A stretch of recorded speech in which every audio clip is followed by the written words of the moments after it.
దేశవ్యాప్తంగా కులగణన తదుపరి జనాభా లెక్కలతో పాటు నిర్వహణ కేంద్ర కేబినెట్ కీలక నిర్ణయం. కొన్ని రాష్ట్రాలు రాజకీయ కారణాలతో కులాల లెక్కలు తీసాయి, అది అసమగ్రం. ఇలాంటి వాటితో సమాజంలో సందేహాలు. ఈ నేపథ్యంలోనే కులగణనకు నిర్ణయం. దేశంలో సామాజిక ఐక్యత దెబ్బతినకుండా ఉండాలన్న లక్ష్యమే ఇందుకు కారణం. కులగణనకు కాంగ్రెస్ తొలి నుంచి వ్యతిరేకం. మేం జరిపే జన కులగణనతో దేశం పటిష్టం. ఏ వర్గాన్ని నొప్పించకుండా 10% ఈడబ్ల్యూఎస్ కోటాను మేము తీసుకొచ్చాం.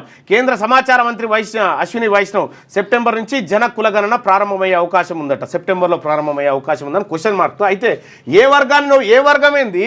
బీసీ ఎస్సీ ఎస్టీలు మొత్తుకున్నారు కదా, సర్వనాశనం చేసి 11 ఏళ్లుగా విస్మరించి ఇప్పుడు నిర్ణయం తీసుకున్నారు. అయినా స్వాగతిస్తున్నామని చెప్పేసి రాహుల్ గాంధీ. తెలంగాణ చేసింది దేశం అనుసరిస్తోంది, ఇది రాహుల్ గాంధీ ఆలోచన, ప్రధానికి ధన్యవాదాలని సీఎం. ఇది జోకు. చారిత్రాత్మక నిర్ణయం, రాజకీయాలకు అతీతంగా మద్దతు ఇవ్వండి. రాష్ట్ర ప్రభుత్వ సర్వే తప్పుల తడక బండి సంజయ్, లక్ష్మణ్, ఈటల. నిజంగా మంచి చేసింటే మస్తు పేరు వస్తుంది. మస్తు పేరు వచ్చు. అది ఆయనకు తెలియదు, సలహా ఇస్తలేడేమో కానీ ఇది అనివార్యమైన విషయము. ఇప్పుడు కేంద్రం చేసే కులగణన తర్వాత లెక్కలైతే బయటకు వస్తాయి కదా, దోషిగా నిలబడతావు కదా, నువ్వెందుకు బయట పెట్టలేదు? దారుణంగా ఉంటుంది పాపం. మంచి పేరు. ఇప్పుడు ఏమాత్రం అవకాశం ఉన్నా రేవంత్ రెడ్డి గారు మీరు చేసిన కులగణన లెక్కలన్నా బయట పెట్టరు. ఏ ఊర్లో ఎంతమంది ఊరో చెప్పండి కదన్న, ఆన్లైన్లో పెట్టండి.